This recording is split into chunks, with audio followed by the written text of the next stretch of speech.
Սիրելի ունգընտիրներ, բարի երեկո, վանացայն են։ Ահավասիկ դարձյալ չորեքշաբթի է եւ ձեր բոլորին կողմէ սպասված թիմանկար հայտակրին ժամն է։ Ամեն չորեքշաբթի թիմանկար հաղորդաշարով մենք կհանդիպենք միասնապարծանոթանալու եւ բացահայտելու այնպիսի հատկանշական անձնավորություններ, որոնց կյանքը մեզի կսորվեցն է հաղթահարել դժվարություններ եւ գերդել հաջողություն։ Թիմանկար հայտակրին գրնակետեվիլ վանացայնի գայքեչով voiceofan.net եւ բջջային հեռացայնի Radio Voice of One Live ծրագիրով եւ թիմադեդրի մեր էջով։ Այսօր մեծ սիրով եւ ոգևորությամբ կգտնվենք Երևան, մետրո թատրոնի մեջ եւ կհյուրընկալվենք Հայաստանի Հանրապետության վաստակավոր արվեստագետ, երգիչ երգահան Դավիթ Ամալյանին հետ։ Բարի եկած եք, պարոն Դավիթ։ Ինչպե՞ս եք։ Հրաշալի, արդեն ձեր հետ զրույցի եւ այս գեղեցիկ հաղորդման հյուր լինելու համար արդեն լավ։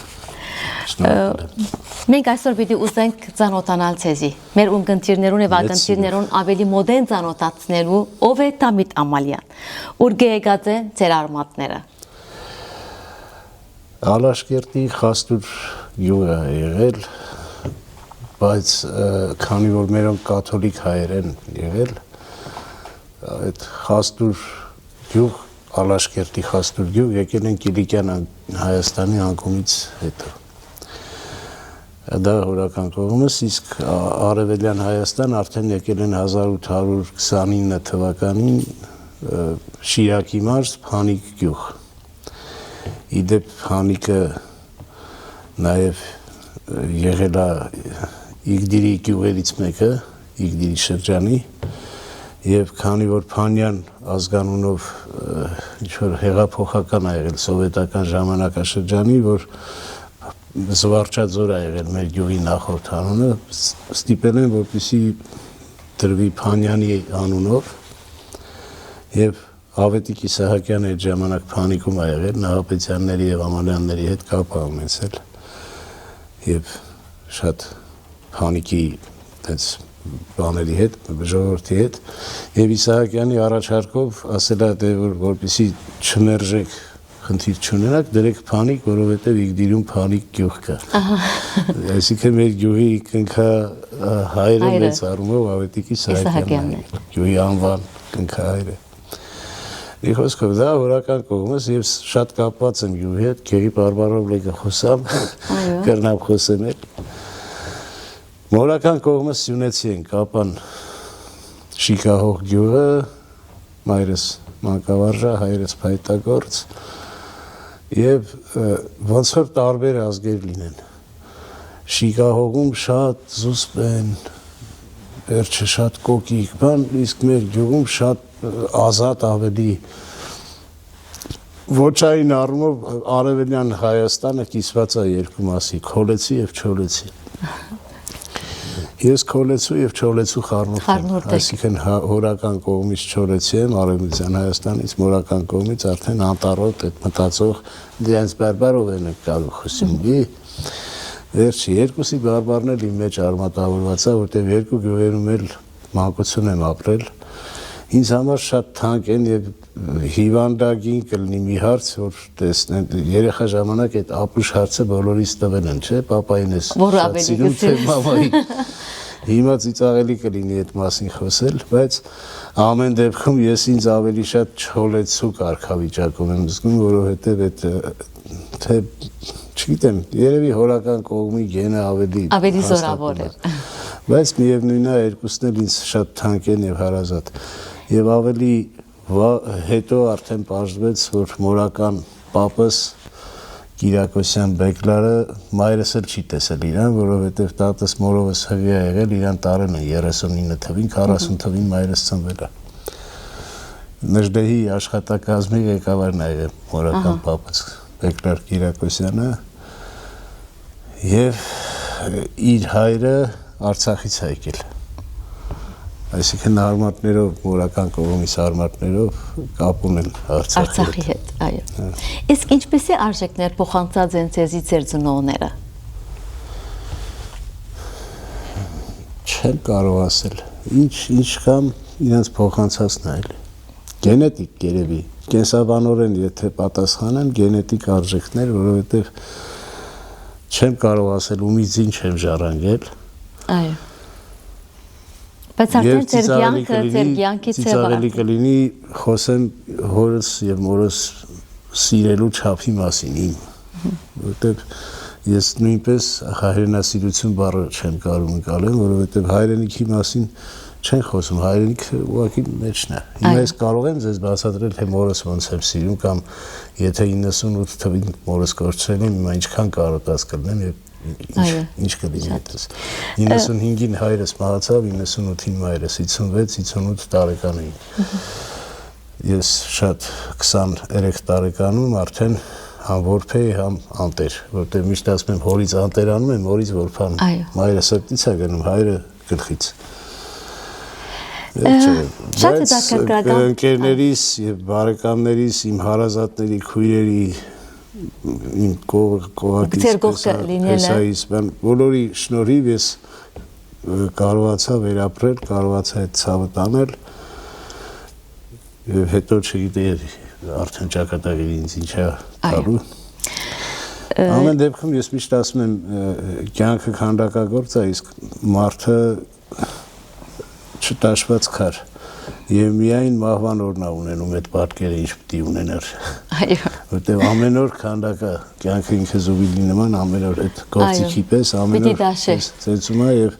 միայն մեռնելու օրն է վերջին պատկերը ունենում։ Որտեւ դեռ չգիտես վաղը ինչ դիքանդակվի քո վրա։ Շատ է դա կրկնական պիտի լսել ձեզի նման մեծ երաժշտի մանկության օրերու մասին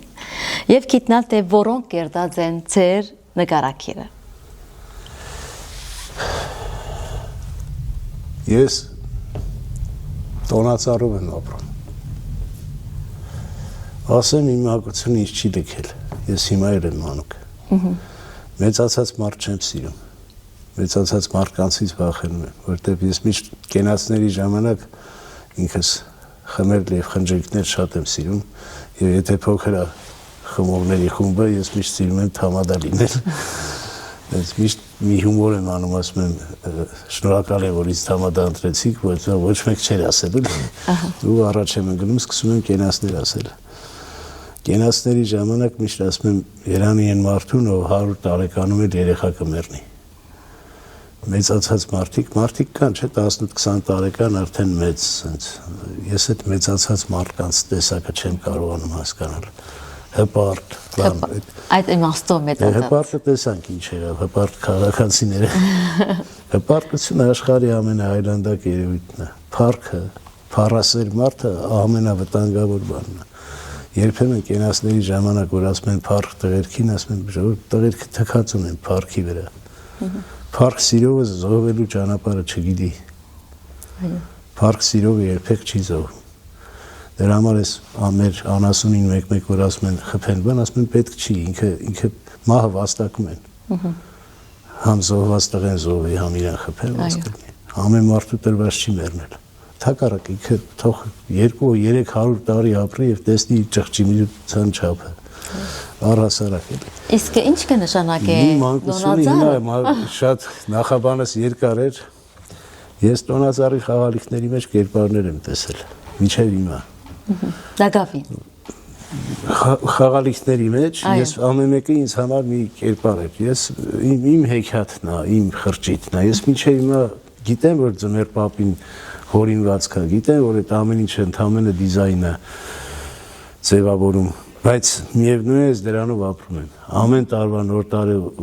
ես այդ գիշերը սիրում եմ, որովհետև մեջը յուրահատուկ հեքիաթային ջերմություն կա։ Ճիշտ է, մարդկանց մի տեսակ կա, որ սա հերթական տառապանքն է, ծախսերի բան հասկանում են, բոլորս եք այդ խնդրով, բայց ինձ համար միևնույն է, ես Վարդանի տարին տոնածառ եմ դրել։ Իր մոտ էլ եմ դնում տոնածառ եւ գիտեմ որտեվ ինքը շատ էր սիրում իր ծնունդը հունվարի 18-ին էր միշտ պարտադրում էր որ մինչև իր ծնունդը տոնածառը մնա ինքն էլ էր ինքս տոնածառ սիրում ես տոնածառ շատ եմ սիրում եւ մի մանկության մի հաղորդման ժամանակ թեպետ ասել եմ բայց հիմա էլ կկրկնվեմ երբ որ տոնածառը դնելիս կամ հավաքելիս մի խաղալիք կոտրվում է այդ նմանվա քո կենսագրության երբ որ մի մարդ ես կորցնում ճիշտ է, նոր խաղալիք գտնում ես, կախում ես։ Այո։ Բայց այն կոտրված խաղալիքը մեկա գնաց։ Կհատկանշեց երկով ու հերթական դառնում ես այդ տոնածառի խաղալիքներից մեկը ու իջև քո կոտրվելը։ Ինչպեսի հուշեր գուզեք բաժնեկցիլ մեր ունգընտիրներուն հետ, ձեր մանկական հուշեր են։ Անկախ տոնածառի այս ձեր սկսական աշխարհեն։ Մի հետաքրքիր զավեշտալի պատմություն կա։ Ինձ համար ամենաթանկ օրերը այն էր, որ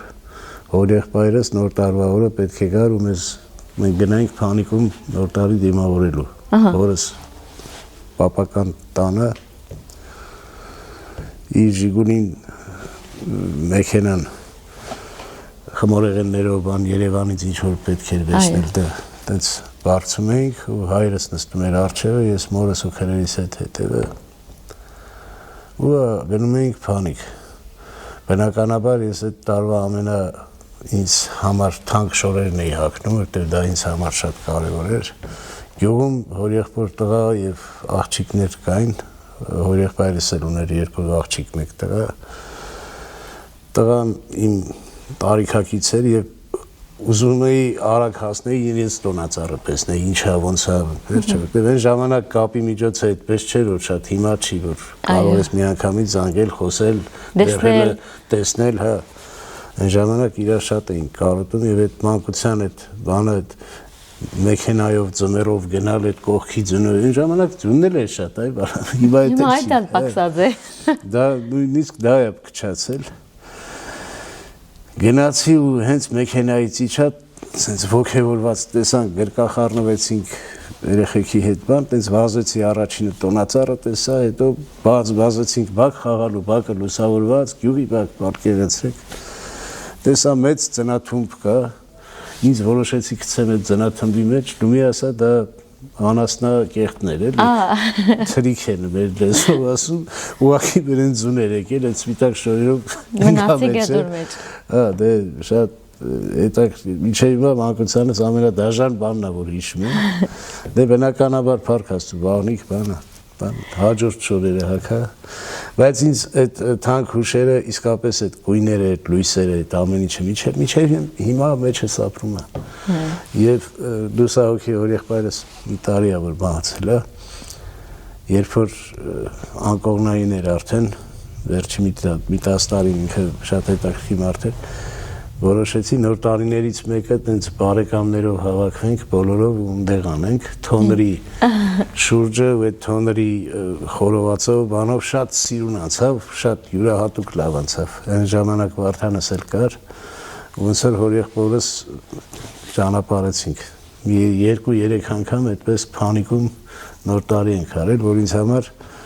վերապրելու օրեր ա եղել։ Այո, արիթ հանդիսացա, որ վերաբերեք ձեր մանկությունը։ Իսկ մանկության տենց հուշեր, դե այդ պատմածս այդքան էլ հաջող հուշ չէ, բայց լավ հուշեր էլ կան։ Այո, ձեր անձնական թե գյուղի հետ կապված, թե դպրոցական, թե բակային, ես ամենասև օրս եղել այն, գիտեք ինչ, մի ընկեր ունեմ, ռեժիսոր Արշակը, մի անգամ հետաքրքիր բան ասեց մարդը իր հեքիաթային կյանքը ապրում է մինչև 8 տարեկան։ 8-ից հետո երբ որ գալիս ես գիտակցության կյանքի ժամանակավոր լինելը, կյանքը դառնում է սև ու սպիտակ։ Մինչ այդ գունավոր ես ապրում։ Մարդիկ կան, որ շարունակում են գունավոր ապրել։ Ես ինձ այդ շարքին եմ դասում։ Շարունակեցիք այո։ Սև ու սպիտակին չեմ հարմարում։ Ես չեմ օրինաչափությունը ինձ համար ապրելակերպ չի։ Ես հարթուկված շոտ չեմ սիրում։ Ես օրինականության հետ, գիտեք ինչ, սրտի օրենքն է էական։ Հասարակ բան եմ ասում, երթևեկության կանոններ կան, որ դու չպետք է խախտես, որովհետև անվտանգային խնդիր ունես։ Բայց եթե պետք է այդ հոծ գիծը կտրել, հանուն ինչ-որ բանի, կկտրես դրա փոխարեն ընդհանրապես, բայց մարդիկ կան առանց խախտումի չեն զիջում եւ իրենք քեզ վնաս են տալիս, չէ՞։ Այո։ Այսինքն Պեպոյի մեջ հրաշալի է գրված, ասում Բաքու խղճի դադարում ոչինչ չկա գրված։ Իսկապես խիղճն է օրենք կառուցում։ Եվ օրենք իհարկե օրենք եթե դա խղճի թելադրանք է, ոչ թե որևէ կներեք բարից մեղմության համար անասունի գերված։ Լավ, Արոն Ամալյան, իբրև երաժիշտ, իբրև երգիչ, իբրև հորինող։ Շողեր ջան, ներողություն եմ խնդրում ընդհատելու, պարոն բառը հանենք էլի։ Դավիթ Շողեր։ Դավիթ։ Լսում եմ։ Ինչպես սկսավ ձեր երաժշտական ուղին։ Երաժշտական գրթությունը, միջև այդ ուղին, որ դուք որոշեցիք դառնալ երաժիշտ։ Փորձեմ սա ուղղակի ավելի չփիլիսոփայել, ադմինիստրատիվ մասով պատմել, ասում են քույրս դե երաժշտական դպրոց է այցելել։ Եվ հերթական դաշնամուրային այդ երկրորդ, երրորդ դասարան աղել, եթե չեմ սխալվում։ Այդ ժամանակ երբ որ ծնվել եմ, փոքր քույրս, դաշնամուրային հերթական ինչ-որ բանը նվագելիս 9 ամսական եմ եղել, բան միտեղ դրված է, վաղ բարուրել են, չէ։ Միտեղ դրած եմ եղել, մեկ էլ քուրս նկատել է, որ ինչ-որ նվագում է, ես ռուսերեն հիմա որ ասեմ, ցավոք սրտի ձեր հանդիսատեսը հեմստադիտողը չի հասկանա, բայց շատ հայտնի երգ կար։ Ժիլի ու բաբուսի, տենց էր կոչվում, տա-դա-դա-դա-դա, մուլտի սաունդ էր, էլի։ Վերջը Այդ քույրս նվագելուց ես կրկնել եմ 9 ամսեկանում եւ քույրս զարմացած հետո ծնողներից կանչել է, հետո տեսել է ինչ նվագվել է, կրկնել եմ 9 ամսեկանում դա կրկնել եմ մի քիչ բանա, հետո պարզվեց որ երաժիշտ եմ, հետո էությամբ իմ հումորներից սկսած ամեն ինչը երաժշտական է։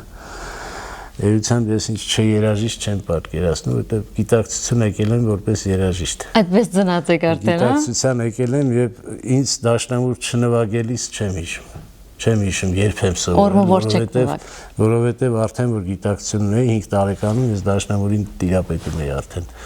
արդեն իմ հիշողության մեջ դաշնամուր չնվագելս չեմ հիշում։ Միաժամանակ դհոլ էի նվագում, փոքր ժամանակ, հա Արմանս որ որոշում էր որ գործիքը գնաց մեր կամ դհոլ կամ ջութակ ինձ ջարանգել էր որտեղ դհոլ գործիքը քանի որ ռիթմի հետ է կապված շատ հարազատ էր ինձ ասեմ երեխա ժամանակ դհոլով նույնիսկ հարսանիք եմ նվագել հետո որ արդեն տեսա պրոֆեսիոնալ երաժիշտներին հասկացա որ ծիծաղել էր նվագել էլի Ուրեմն դուք մանկութենեն չորոշեցիք այսինքն դուք երաժիշտ ծնած եք արդեն ինչ-որ որոշման որտեղ ես հետո արդեն դաշնամուրը խորացա դաշնամուրի բաժին երաժշտական դպրոց Հովանեսյան կամոնին քերինա հրաշալի մարդ իր դպրոցը ընդունվեցի 3-5-երով ընդունվեցի այդ երաժշտական դպրոցի 80-ական թվերի պատմության մեջ տենց բան չէր լինում 3-5 էլի լավագույն դեպքում 2-5 գոնե մի 4 բայց իմը 3-5 էր եւ Դաշնամուրի եւ Շվիի բաժին միաժամանակ Դաշնամուրի բաժին մինչեւ 4-րդ դասարան սովորեցի հետո նաեւ Շվին ավելացրեցի որտեղ արևելքը իմ մեջ շատ կար ու կամոն մի օր որ եկավ տեսավ ես էլ ասեց ես ինչ սիրուն ես նվագում եմ արդարացեց մեջդ այդքան արևել կա արի մի հատ շվի դուդուկ ու ես մինչև հիմա էլ իմ մեջ ստեղծագործություններս երկու մասի են կիսված ինչքան արևմուտք կա այդ դրան հավասար արևելք որտեղ ես առհասարակ չեմ կարողանում հասկանալ հայի մի տեսակ որ արևելքից չհուզվի կարող ես Սայատնովայից չհուզվել բայց ոնց կարող ես բախնել չսիրես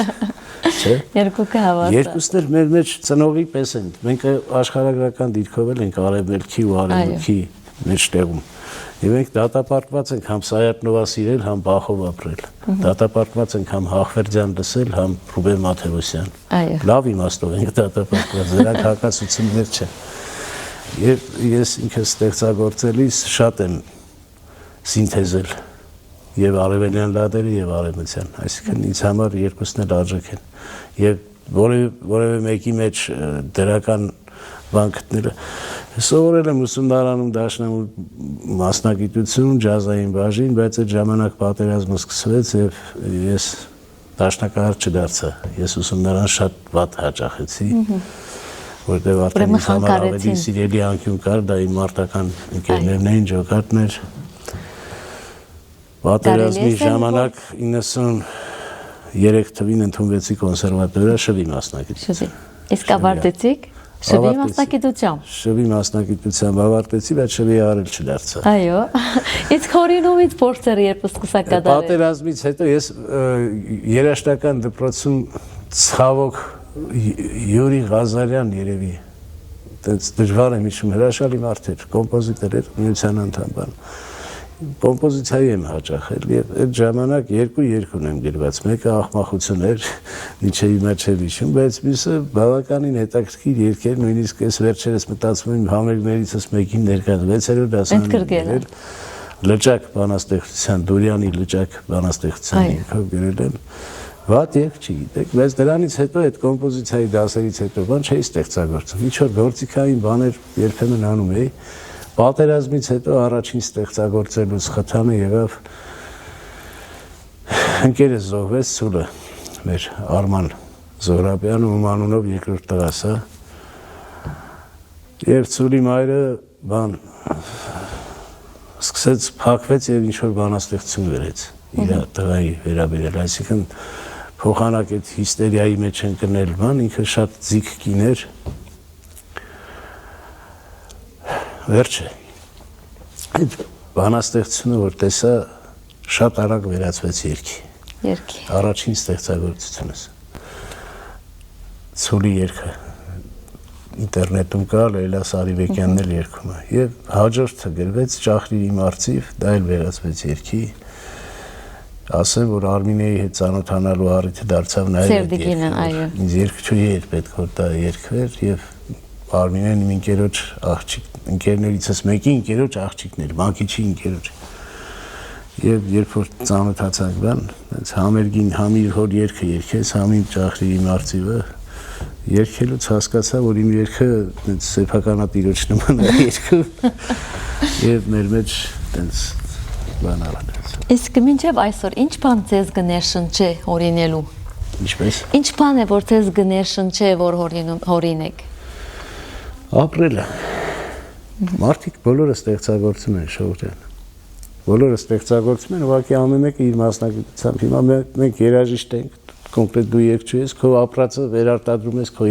երգելու պահին։ Այո։ Եթե այս պահին լրագրող ես, քո ապրումները վերարտադրում ես լրագրողության մեջ, չէ։ Այո, ճիշտ։ Ես էլ ապրում եմ իմ մասնագիտությունը երգել է, ասեմ, որ եթե երաժիշտ չլինեի, վարորդ էի լինելու, որտեղ սարսափելի շատ եմ սիրում քշել։ Հա, քշելու համար խելքեսին չեմ հոգնում, քշում եմ ներվերս հանգստանում է։ Իսկապես նյարդերս հանգստանում է, ներվեր ռուսերենը։ Եվ քշելու ճանապարհին անընդհատ ես իմ մտքերի մեջ եմ լինում։ Նույնիսկ բանաստեղծություններ չէ, կներեք, ես ինձ բանաստեղծ չեմ համարի, բայց երգի խոսքեր ունեմ գրված, որ քշելու ճանապարհին եմ գրել։ Հեռախոսով համ քշել եմ, համ գրել եմ, բայց վերջում դարձել է երգ։ Նկատի ունեմ քշելուց ես հիմա ինչ էի ասում։ Բոլորը թեկուզ զոդողը իր մասնագիտության մեջ ստեղծագործում է։ Եթե ինքը անկեղծ է ապրում, դու կյանքից ինչ վերցնում ես, տալիս ես կյանքին, չէ։ Դա կներեք, բանվորից սկսած բոլորը ստեղծագործում են։ Ուղղակի մասնագիտություններ կան, որ ստեղծագործությունը պահպանվում է որպես ինչ, ընդհանրենք հիմա այս թատրոնի փայտագործն է, չէ սարքել։ Արդեն որպես արժեք մնացել է։ Ինքը ստեղծագործել է։ Թատրոնի տնօրինությունը ստեղծագործում է, չէ։ Գեղարվեստական։ Եվ բոլորս այս պահին մեզ նկարանող տղերքս չեն ստեղծագործում։ Կյանքը ստեղծագործություն է։ Դու ես տիրապետում այդ ստեղծագործությունը, բայց քեզ ստեղծելա արդեն գիտենք, ով անունը չտան գործ չունենք։ Ձեր պատանեկության շրջանը զուգադիպած էր Արցախյան ազատագրական շարժումի այդ ժամանակաշրջանին։ Այդ օրերու իրադարձությունները որքան ազդեցին ձեր վրա եւ արդյոք այդ հետաքրքրությունները շեղեցին ձեր երաժշտական կամ գրթական կամ արդեն ասեցի, որ կա այդպես բան։ Ես միգուցե շարժման մեջ չլինեի այդ իմ ստեղծագործական պոտենցիալը ներդնել, ես բա դաշնակահար չէի։ Իհարկե ծույլ էի, բաներ կար, բայց իմ էներգիան ամբողջը ծախսվեց արդեն բանին, ես կարող լավ դաշնակահար լինեի։ Հիմա նույնպես չի, որ չեմ նվագում, երբեմն ինձ նույնիսկ թույլ եմ տալիս բեմերից ինձ բան անել, նվագակցել։ Թեպետ ընկերս Հայկ Նավասարդյանը միշտ իմ կողքին է, բայց երբեմն ես եմ որոշում ինչ-որ բանի նվագակցել ու երգել։ Իսկ երաժշտական ձեր Բայց Արցախյան շարժման մասով ասեմ, որ ես սովետական եւ սովետ միության շատ բաներ չընդունելով, հակառակ լինելով,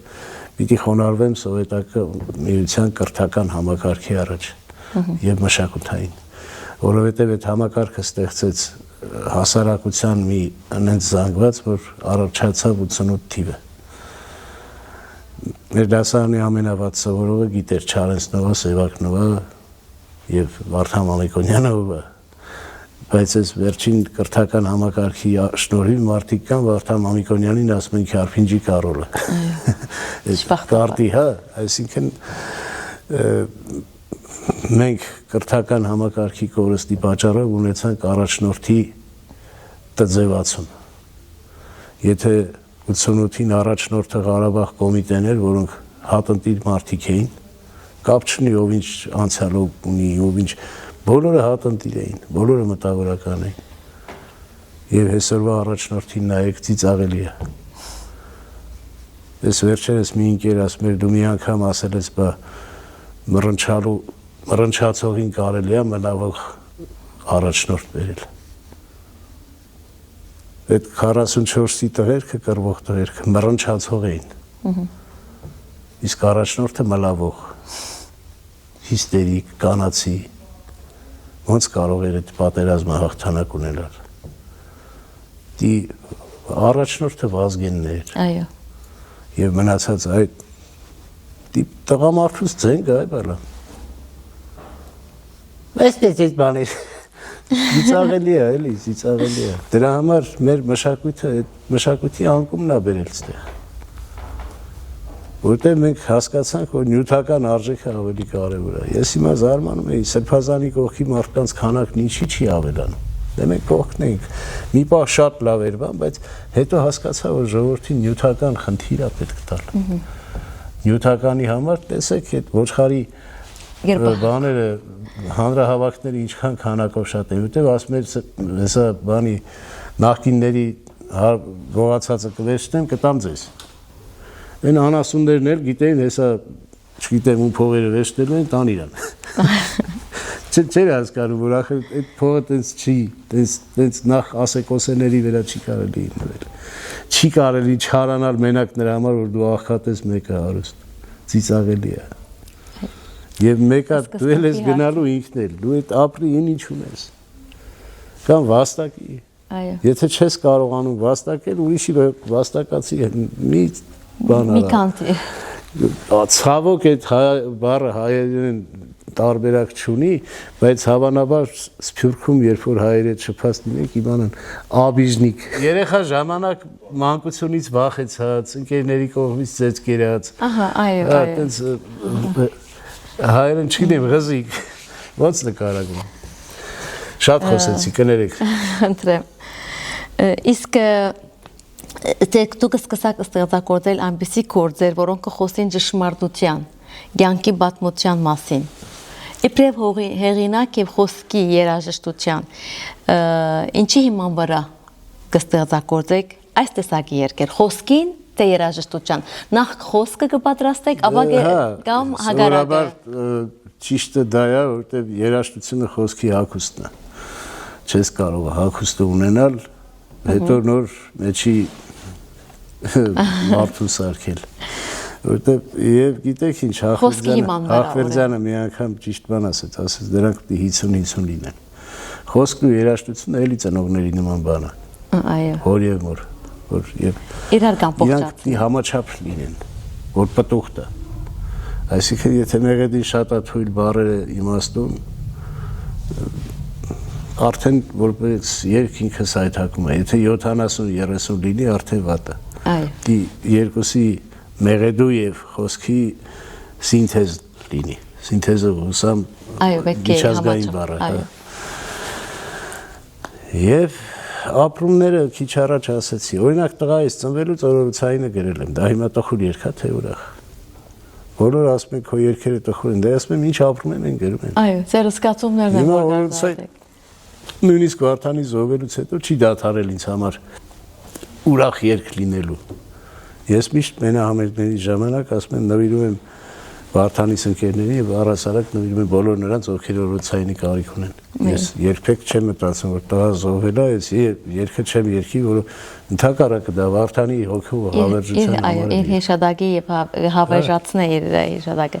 Դուք ձեր ընկերները գործընծուցիկ, ինչպես եւ Դարիներ եւ նաեւ ձեր զավակը Վարդանը, ինչպես որ հիմա ասացինք։ Այս ցավերը դուք ինչպես կարողացաք հաղթահարել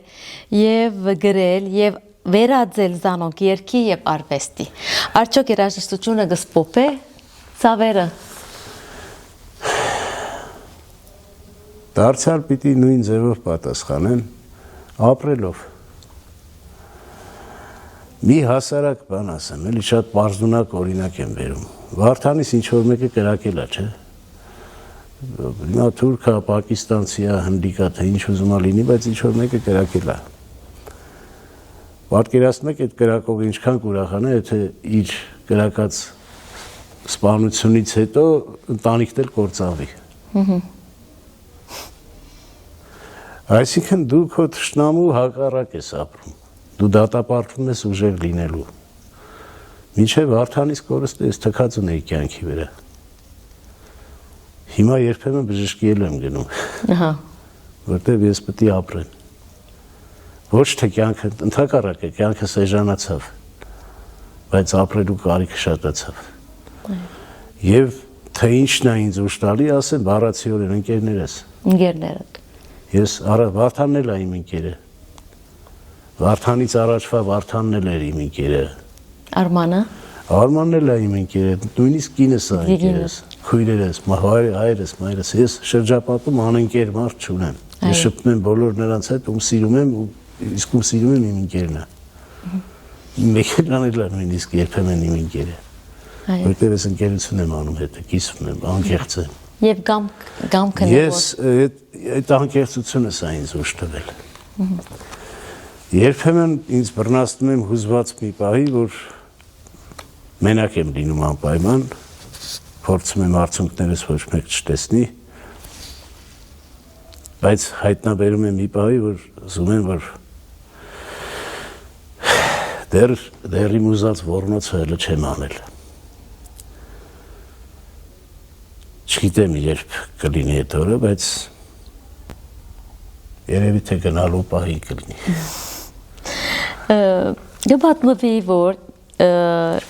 Գբատմվի, որ դակավին 40 օրվա մանուկ վիրահատության ենթարկվեցաք եւ դերևս նոր կյանք ստացաք եւ վերաբերեցաք։ Մի հարցումս այդ է որ այս մեկը ցույց կտա թե այդ մանուկ հասակեն վարժեք պայքարելու հանուն կյանքի։ Ինչ է ձեր կարծիքը։ Չեմ համեմատի դրա հետ, որտեվ եթե այն ժամանակ ասում են այդ մինչև 2-3 ամիս այդ ովքեր որ մեզ ուղարկել են կյանք, իրանց հետ հələ կապի մեջ ենք։ Այն ժամանակ երևի համաձայն չեմ եղել։ Այդպես։ Բայց մայրս եւ մորս համառությունը էլի սերն է ինձ փրկել էլի։ Որտեվ ինձ խնդիր եմ, ինձ դիագնոզ եմ ունեցել, ստամոքսը ուղղակի սնունդ չի գնացել։ Օրորի հյուսվել եմ եւ 40 օրեկան վիրահատել են։ Վանյան, բժիշկ Վանյան, որը մանկաբույժ է եղել, հրաշալի մարդ է եղել։ Ինքն է կյանքս փրկել։ Այս վերջերս միտեղ տղաներով խմենք եւ բաժվեց Վանյանի ազգականներից ընկերներով տենց մարդ է եւ ուզում եմ հանդիպել, ինքը ցավոք մահացել է։ Ուզում եմ հանդիպել եւ այդ մարդուն ասեմ, ինչի է հայրդ կամ հորեղբայրդ իմ կյանքը փրկել, որտեղ ես այն ինչ որ պետք է ապրեի, միգուցե ես համաձայն չէի, ինձ հարցրել էր որ փրկել է։ Բայց ամեն դեպքում արդեն երբ որ գիտակցությունը եկավ ինձ եւ մորս սերը տեսա, բնականաբար տղամարդու կնոջ հանդեպ ունեցած զգացողությունը մորից է գալի։ Մոր ջերմությունը տղամարդուն ստիպում է կանանց սիրել ունես ոնց որ տեսել է։ Եվ ես մորս շատ շնորհակալ եմ իմ հանդեպ ունեցած այդ սիրո ջերմության, որտեղ իր համար երկու աղջիկ է ունեցել, մեկը եղել է 11 տարեկան, մեկը 9 տարեկան, երբ որ ես ծնվել եմ։ Ես այն երրորդ փորձն եմ, էլի տենաս կարող է տղա լինի, այն ժամանակ դե այդ բաները չի եղել։ Ու ցավոք ծնվել եմ։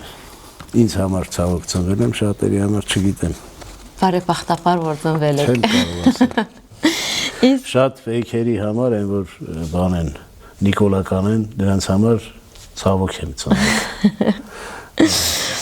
Մեկը նույնիսկ գրել էր Տարոսը քեզ Վարդանի զոհվելուց հետո։ Հայ։ Կարող են գրել ինչ-որ գուցե, բայց Արցախյան շարժման ժամանակ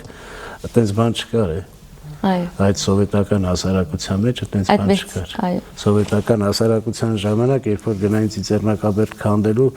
մարդիկ երկաթներով ու քարերով կգնային քանդողներին կծեծեին։ Հիմա մեզ խափում են, որ վերանորոգում են, մենք էլ ասում ենք, դե լավ։ Լավ, Վարոն Ամալյան, ինչպես սկսաք երգել։ Սկսաք դուք դաշնագահար, որպես շվիար, ապա երեխա ժամանակ երգել եմ, հասանիքներին որոշեցիք երգիչ դառնալ, ինչպես եղավ։ Կանգնացնում էին աթոռին, որ հələ տենց բոյ չունեի, հասանիքների բանը երգել եմ, որտեղ ասացի, որ երաժիշտ եմ ծնվել։ Բայց հետո երգչախմբում, մեր երաժշտական դպրոցի երգչախմբում մենակատար էի, 61 հոգի էր երգչախումբը, մեկը ես էի, 60 աղջիկներ։ Դες դաժան բանել եմ, անցյալ եմ ունեցել եւ մենակատար էի։ Երբեմն նույնիսկ այդ 3-րդ թե 4-րդ դասարանում, եթե չեմ սխալվում, հերոստացույցում հայտնվեցի հենց այդ երգչախմբի կազմում։ Մի երգ էի երգում, մենակատարը ես էի։ Չեմ էլ բանանիկը հիշեմ եղել։ Աշնանային վարգույների Արարատյան դաշտային ինչ որ երիտասարդ աղջիկ էր հեղինակը։ Մի խոսքով Հետո արդեն չերգեցի, հետո արդեն երգում էի սեղանի շուրջ, այսինքն ես պրոֆեսիոնալ վոկալ կրթություն չստացա, քանի որ ինքս շրջապատս վոկալիստներով շատ են եւ ընկերների եւ հարազատների մեջ, ես այդ պրոֆեսիոնալ վոկալ ասած երևույթին ծանոթ եմ դա ինչ է։ Եվ չստացա կրթություն, ուղղակի կենցաղային ենթադրենք ընկերներով հավաքվել, պատերազմի ժամանակ այդ բեռնատարի թափքի մեջ շատ ենք երգել, կռիվ, այդ որ արդեն գնում էինք կռիվ, այդ ճանապարհի մի լուսահոգի Գարեգին է մեր բանից պատերազմից հետո դեպքից մահացավ, Գարեգին քանդակագործ էր ինքն էլ սկսում էր երգել հայոց երկնքով անցեք, միանում էինք, բոլորս երգում էինք եւ չենք նայում որ կուսակցության երգնա մոտիկա հերոյա կապ չունի, երգում էինք։ Ինձ համար մեկ էր, ես դաշնակցության դաշնակցական ընկերներ շատ ունեմ, բոլորին շատ սիրում են, բայց կուսակցական երբեք չեմ դառնա եւ չեմ ընդունում կուսակցականությունը։ Բայց դες Սփյուռքի համար գիտեմ, որ դա պահպանման միջոց է եւ ավանդույթ, դրա համար ոչ մեկին մեղադրելու իրավունք չունեմ։ Բայց այդ երգելիս հենց հասնում էինք, ես ասում էի ողջ հայությունը դաշնակցության փոխարեն, որտեղ ինձ համար հայ լինելը ավելի կարևոր է, քան կուսակցական լինելը։ Ինչևէ, այդ երգերն էինք երգում բան, հետո արդեն որ սկսեցի ստեղծագործում էի, երգում էին իմ ընկերները։ Մակիչին ձեր հերոստատիտողը շատ լավ կհիշի, որտեղ Սիրիայում մենահամերգներ շատ է ունեցել։ Մակիչը, մեր Մրոն, Լեյլա Սարիբեկյանը եւ այն ժամանակ իրանք դեռ հայտնի չէին, ես էլ տալիս էի իմ ընկերներին, հայտնի մարդկանց չէի տալի նրա համար, ոչ թե խնդիր կար, չէ, Շուշոյին էի ճանաչում մտերիմ ենք, բայց որ հանկարծ չստացվի երգս տվել եմ այս հայտնի մարդի երգի, որ իմ անունը հնչի, որ ինձ ճանաչի։ Այդպես խնդիր շոու բիզնեսային բան ձգտում երբեք չեմ ունեցել։ Եվ Սայատնովա մրցանակաբաշխությանը որոշեցի մասնակցել, գրվեց հոգունչու երգը եւ անուն չեմ տա հանկարծ մի քիչ վիրավորական չհնչի, կամ կարող եմ տալ, որտեղ վիրավորականի ոչ մի խնդիր չկար, դի երգեր Միքայել Պողոսյանը, հոգունչունը, Դաշնամուրի մասին։ Բայց Միքայելը, որ արդեն ձայնագրման օրը իմացավ, որ Սայատնովա մրցանակաբաշխության մասով, ասաց Դավիթ ջան, այդ կոնկուրսին ես չեմ մասնակցի, մի տարի մասնակցել եմ, այնքան խոսակցություն եղավ, ասաց կներես, ու հաջորդ օրը կոնկուրսն է, Գործիքավորովը Արեգ Արուստամյանը այն ժամանակ կլոր ենք ասում իրան, Արեգը ասաց Դավ ջան, ոչ մեկ չի հասցնի մի օրվա մեջ ուրիշի երգը սովորի երգի։ Դի երգես։ Այդալամ ասի ես երգող չեմ։ Ասես չէ դի։ Վերջը մտա ստուդիա փորձեցի տենց վերարտադրել, այն ինչ գրել եմ։ Բրծա Արեգ ասաց շատ լավ է։ Ասի ի՞նչն է լավ։ Հեսա կտեսնես արձագանքները բան ու իսկապես դրական լավ էր արդյունքը արդեն։ Այնքան կողքից ասեցի, որ սիրուն ա եղել, որ ես սկսեցի հավատալ, սկսեցի երգել։ Արդեն որոշեցի երգերս ներկայացնել։ Հա, դա Արցեմ, դա եղել է 2001 թվից հետո։ Իսկ ես 94-ից ստեղծագործել եմ, մինչև 2001 թիվը ես երբեք իմ երգերը չեմ երգել։ Երգել եմ կենցաղային պայմաններով, որ ձայնագրեմ, ցույց տամ, ասեմ, սենց երգել։ Բայց դրա փոխարեն այդ ժամանակ երգերս երգվել են, ընդհանրենք Մերոնա երգել, քայլ երգեր եմ գրել, Մերոն, Մակիչը, այդ ժամանակ երգել են երգերս, որպես քայլ երգեր դրանք ներկայացվել է ինչ-որ բաների։ Ես ինչ շատ խոսացի։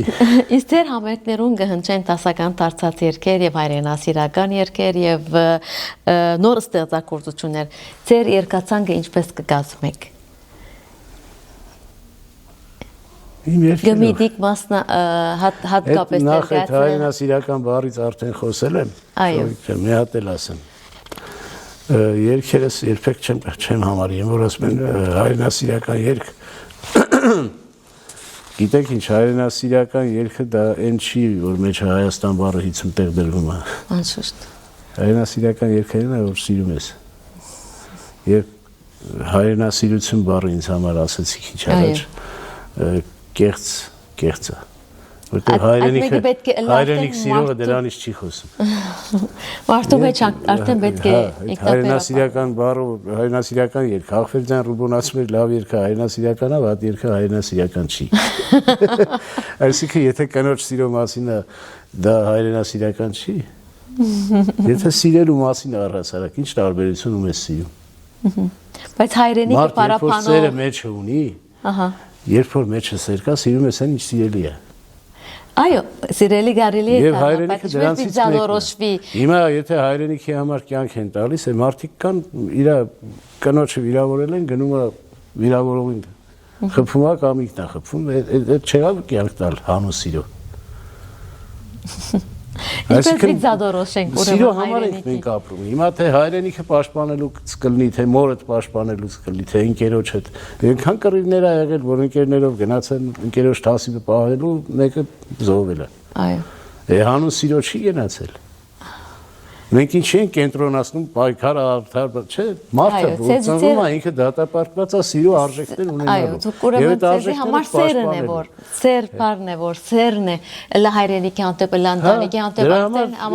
իմ երգերը իմ ապրածն է, ես չեմ կարող, երգերն էլ են, գիտեք, երեխայի նման բան է, չեմ կարող ասել, այս մի երգս լավն է, անի վատ, այս թանկային է։ Չեք կրնար ասել, որ եւ ծրագիր կազմելուց, քանի որ երգերս արդեն մոտ են մի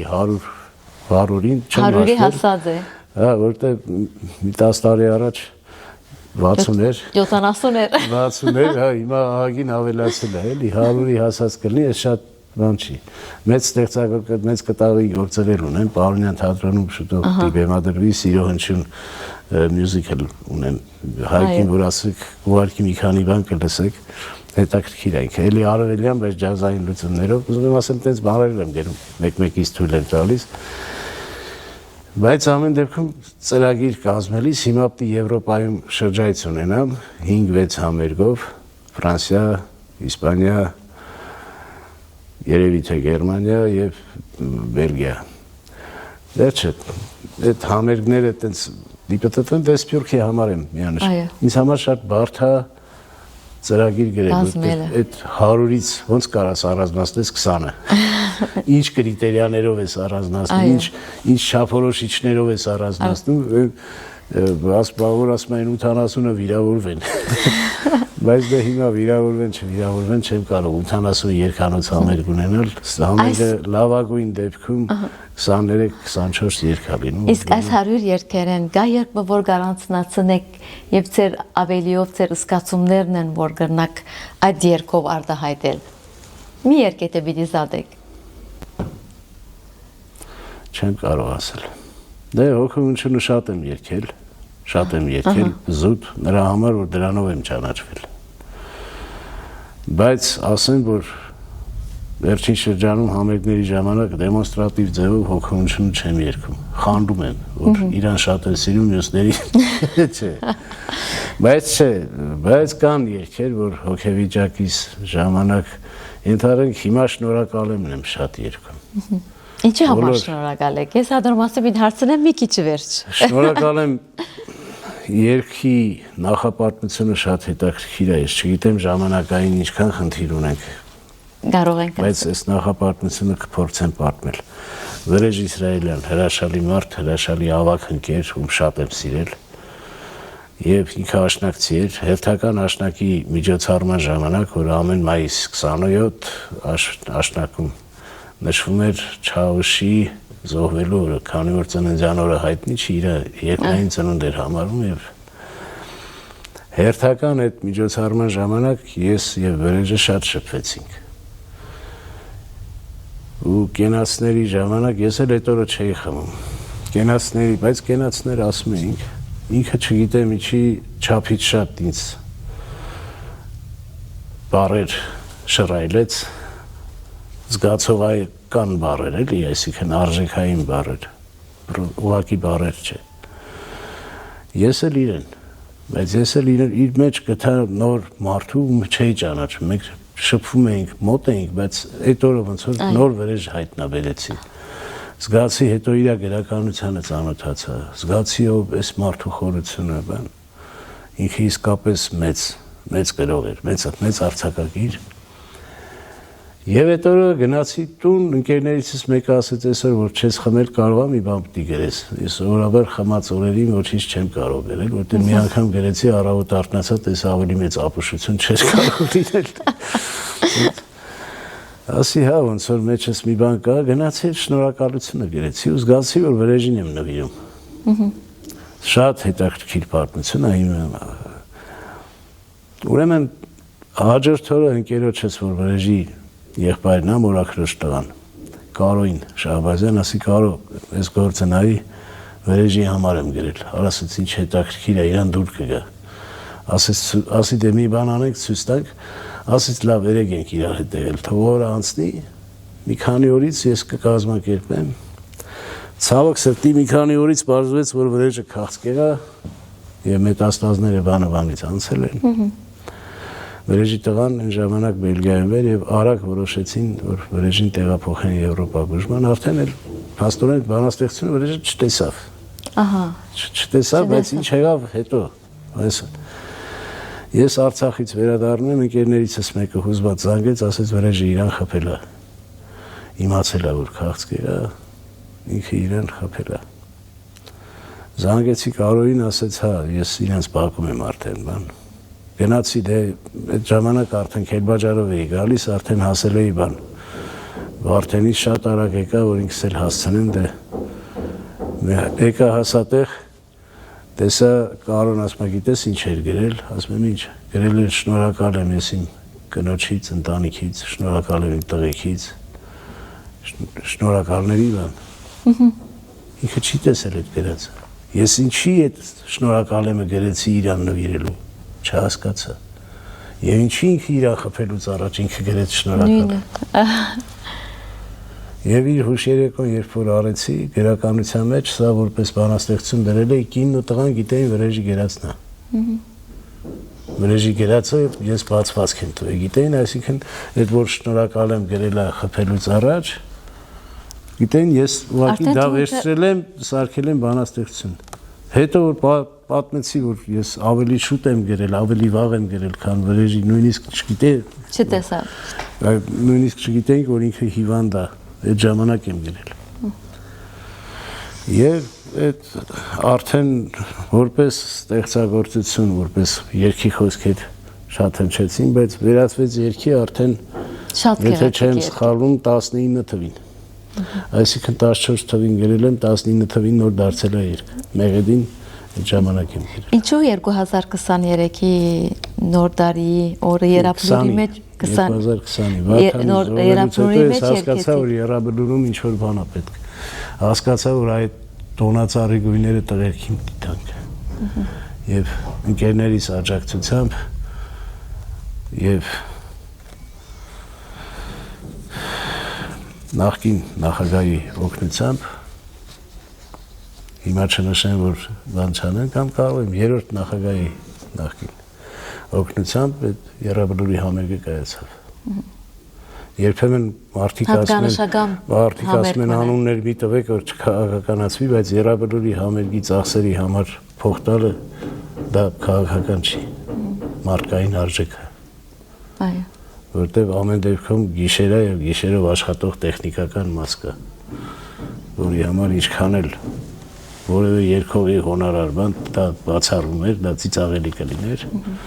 բայց տեխնիկական ծախսեր կար եւ մարդիկ նոր տարի անելու տեղը այնտեղի դիվճարվեին։ Եվ այդ ծախսերը հոգացող կար։ Ցավոք սրտի Եռաբլուրն էլ ինչ որ հիմա արդեն կասկածի տակ դրվում, քանդել չէ, բայց ինչ որ որակային առումով որպես Պանթեոն ինքը բան չէ։ Դե այս այլանդակություններից ամեն ինչ սпасելի է։ Եվ ես միշտ ասում եմ, Հայաստանը քաղցկեղի մեջ է եւ ընկածա գետին, ով անցնում է խփում է, ինքը ի վիճակի է կռվելու։ Այո։ Բայց հիվանդ է, ինքը պիտի կանգնի ոտի, իսկ որպեսզի կանգնի, պիտի քաղցկեղը դուրս գա։ Քաղցկեղը Նիկոլ Փաշինյանն է, մետաստազները նիկոլականները։ Երբ որ այդ մարդը ի վիճակի կլինի կանգնելու, արդեն եկողին չի թույլ տա որ քացով խփեն, ինքն էլ կխփի։ Ինքը կդառնա միավոր։ Ես միշտ ասում եմ, եթե երեխային ուզենաս որ խաղաղ լինի քո տղան, ով չի ուզենա որ երեխան ոչ մի խնդիր չունենա բակում, չէ՞։ Ծես չուտի, չծեցի ոչ մի ով չի ուզենա։ Բայց որպեսզի երեխան խաղաղ լինի, դա չի նշանակում որ բակի տղաներին ասեք արի ձեռը կտրի, ոտը կտրի, աչքը հանի, երեխան խաղաղ ձեռ չտաս, այդքանը թող մնա։ Այ անասուն, սա խաղաղություն չի։ Թուրքը մեզ բառացիորեն ուզում է մորթի, բայց դու ասում ես ոչինչ, ես էլ տանք բրցնենք։ Հայաստանից չխոսանք, այս երկու օրն էլ գիտեք ինչ օրենք է ուզում մտցնի, որ իրական Հայաստանից դուրս Հայաստանի մասին խոսելը դատապարտելի է։ Եթե ներկայացման կամ ինչ-որ ստեղծագործության մեջ դա նշվում է, թվում Արևմտյան Հայաստանի մասին խոսելը, դա բեմական արվեստի դեպքում փակում են թատրոնը կամ փակում են կամ վերջը։ Մենք մեր հայտակրի վերջավորության ունենք 10 հարցումներ, կարճ հարցում պատասխաններ։ Okay, մի բառով կամ երկու բառով կարող եք պատասխանել։ Հայերեն դրան ասում են բլից։ Լավ, ինչ նշանաբանով գարաչնորդվիկ։ Սիրո։ Ինչ նախընտրություններ ունիք։ Ձեր ազատ ժամերուն ինչով զբաղեք։ Ապրել։ Ինչ լավ բան։ Ինչ է ձեր կյանքին ամենեն հիշադակելի պահը, զոր գուզեք բաժնեկցիլ մեր ունգընտիրներուն հետ։ Սիրելը։ Ինչ է ձեզի համար ընտանիք, որքան ժամանակ անցնեք ձեր ընտանիքին հետ։ Սեր։ Որքան ժամանակ անցնեք ձեր ընտանիքին հետ։ Քիչ։ Կամ ամբողջ կյանքս։ Եթե ընտանիք, ես ընտանիքի մեջ եմ։ Մեծ ընտանիք կամ փոքր ընտանիք։ Փոքր, դե երեկոյան գնում եմ, երբեմն տրամադրությունս լավ լինում, լավ անցնում, կարող է կռիվել անեմ, ամեն ինչ լինում ընտանիքի մեջ։ Արդյոք հայ ըլլալը ձեզի համար կնշանակե հայրեն ասեր ըլլալ։ Գիտեք ինչ, ես միշտ բոլորը կարճ ասեցի, ես մի փոքր բացեմ։ Այո, հրամեցեք։ Հայր Աստված, մայր հայրենիք։ Հայր Աստված, մայր հայրենիք։ Եվ հերն է որոշում դու որտեղ ծնվես։ Եթե ճակատագիր է հայրս որոշեր որ ես Իտալիայում պիտի ծնվեի, իմ համար իտալացի լինել արժեք կլներ։ Աստված չանի, կարող է հերա որոշեր Ադրբեջանում ծնվի։ Մարդ ես, կարող պես լիներ։ Բայց ճակատագիրը եւ հորս որոշումը եղել է հայ լինել։ Բայց դա չի նշանակում որ հայ չլինելը ինձ համար թշնամի է։ Այսինքն եթե դու մենակ հային սիրես եւ չսիրես մնացածին, դու կդառնաս կներեք դեբիլ երեխա, դեբիլ բառը ռուսերեն է, բայց հավանաբար թարգմանվի։ Որտեղ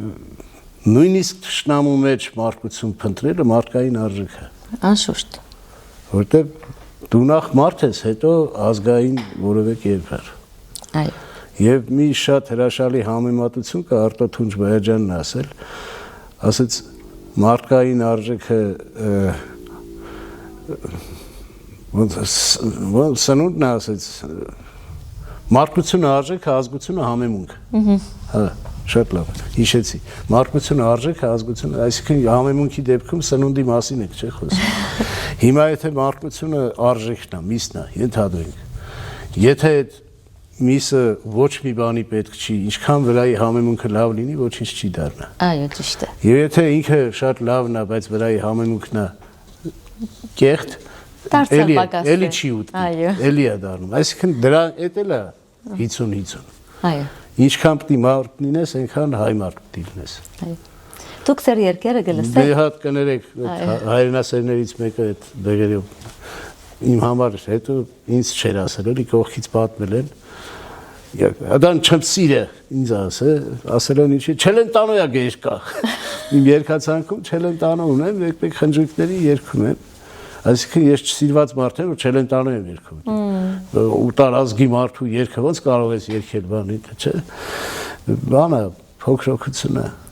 Իմիջիալոց երնեք թե այս նոր տարու վերջի տունը իմ համար ամենասիրելի երգն է։ Հայր երբեք չերկմտիկ կկատարվի այս ամեն, եթե իսպար մենք հանենք փոքրոքություն մեր սրտեն։ Այն աբիժնիկ բառը որ չէի կարողանում թարգմանել, դա փոքրոքին է։ Այո։ Եվ ես կուզեմ հենց այդ լուսավորությամբ ավարտենք։ Ձեր երկերը գլսեք, դուք ձեր երկերը։ Չէ։ Չեք լսել։ Ստեղծագործելուց արդեն լսվելով դուրս է գալի։ Երբ որ արձանագրեք կամ ձեր տեխնիկական մասով զբաղվում ենք, համերգներից որ աշխատում են բան, ինքս չէ։ Մեկ լինում է վերարտադրելու մասով, սկսում եմ որպես ինքնակնդատություն մոտենալ, այդ ժամանակ կարող է տեսնեմ ինչն եմ սխալ արել, բան տենց լինում է։ Կամ եթե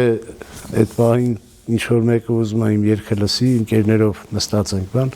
այդ պահին էլ կարող է, ասեմ ես մի երգը մի հատ լսի, տենց, բայց ինչ-որ ճանապարհ գնալուց դնեմ իմ երգը լսել, ծիծաղելի կլինի, այդ ոնց որ հայելուն նայես համբուր ես։ Այո, իսկ ձեր կյանքի մեջ պամագա, որ կուզեք սրբակրել։ Ապրել ես։ Չէ, սրբակրել չէ։ Սրբակրել, կամ ինքնակնդատություն անել, ինչպես կլսեիք երգը, որ տեսնեք եթե սխալ պամագա կամ բան։ Եթե նայեք հետադարձ ակնարկ մնացեք ձեր կյանքին, մի բան կտեսնեք, որ պետք է այդպես չանեիք, պետք է սրբակրեք այդ բաժինը։ Չեմ կարող ասել, երևի թե չէ։ Ամենայն դեպս նորից ապրելու դեպքում կապրեմ են ինչ ապրեցի։ Իսկ ձեր միայն որդու կորուստ կուզեի չկրկնվի։ Այո։ Այդ անտանելի է։ Իհարկե կորուստները կուզեի չկրկնեմ, մենակ որդունս չէ։ Ինչ բան է գվախնակ։ Նաև ծնողներից կորուստը կուզեի։ Ինչ բան է գվախնակ։ Դավաճանությունից։ Դավաճանությունից։ Իսկ ձեր ասպարեզի մեջ սրտանց վախենում եմ, որովհետև ամենամեծ այլանդակությունն է։ Ահա, այո։ Չեմ թաքցնում դավաճանությունից վախենալուց։ Լավ, մեր վերջի հարցումը։ Ձեր ասպարեզի մեջ կամ կյանքի մեջ այդ նշածողը, որ զորքծած էիք, արդյոք կարողացած եք հասնել։ Չէ։ Չեք ասել։ Ես իմ ուզած երգը դեռ չեմ գրել։ Գարցեք, որ պիտի հասնեք։ Չգիտեմ։ Գամքը։